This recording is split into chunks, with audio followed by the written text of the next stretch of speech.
بتونیم از طریق کامپیوتر ما PLC مون رو کنترل کنیم. تنظیمات مربوط به پروتکل RS485 رو انجام میدیم که حالا ما اینجا بهتون نشون میدم که به چه صورت هستش. توی قسمت پروتکل ستینگ کد فقط توجه داشته باشین که تنظیمات مربوط به PLC و HMI مون باید یکی باشه که ما اینجا حالا بر اساس این تنظیمات من تنظیماتی که خودمون انجام دادیم اینو من بهتون نشون میدم. ما پریتی و ایون گذاشتیم، استاپ بیتمون 1 و بود ریتمون 9600 که اگه شما اینو انجام بدید میبینید که عدد 86 به ما نمایش داده میشه.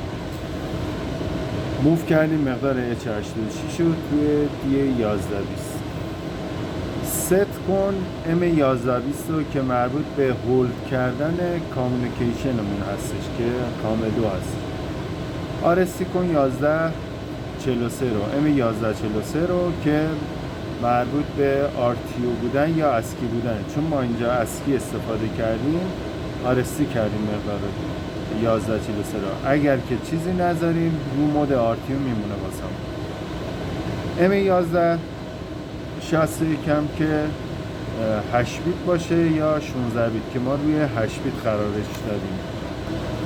حالا برای اینکه ما بتونیم از طریق کامپیوتر اطلاعات مربوط به PLC مون رو بخونیم یه نیو میسازیم، فایل نیو میسازیم، میایم حالا نوع HMI اون فرقی نمیکنه چی باشه انتخاب میکنیم، گزینه نیکس. خب در اینجا چون HMI یا PLC مون یک نوع هستش نیازی به تغییر تنظیمات نداریم. اینترفیسمون رو روی RS485 میذاریم. دیتا بیتمون که همون 7 بیت بود توی PLC مون هم 7، استاپ بیتمون 1، بود ریتمون 9600 و پریتیمون ایون هست. فینیشو میزنیم.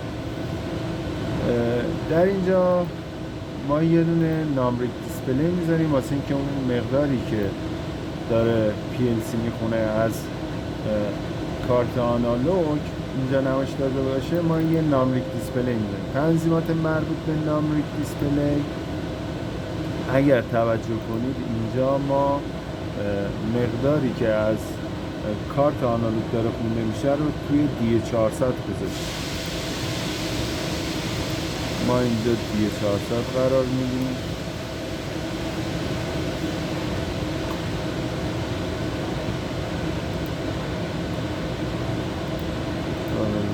فلویتینگ و تعداد رقم‌های صحیحمون هست، تعداد رقم‌های اعشاری که میتونیم اینجا حالا همون 2 رقم اعشار کفایت.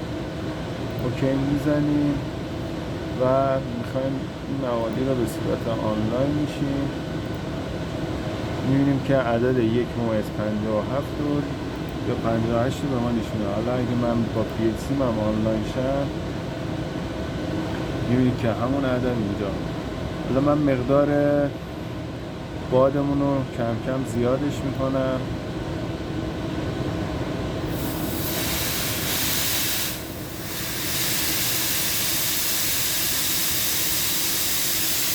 این که الان 5 خورده بار دارم. اینجا هم همون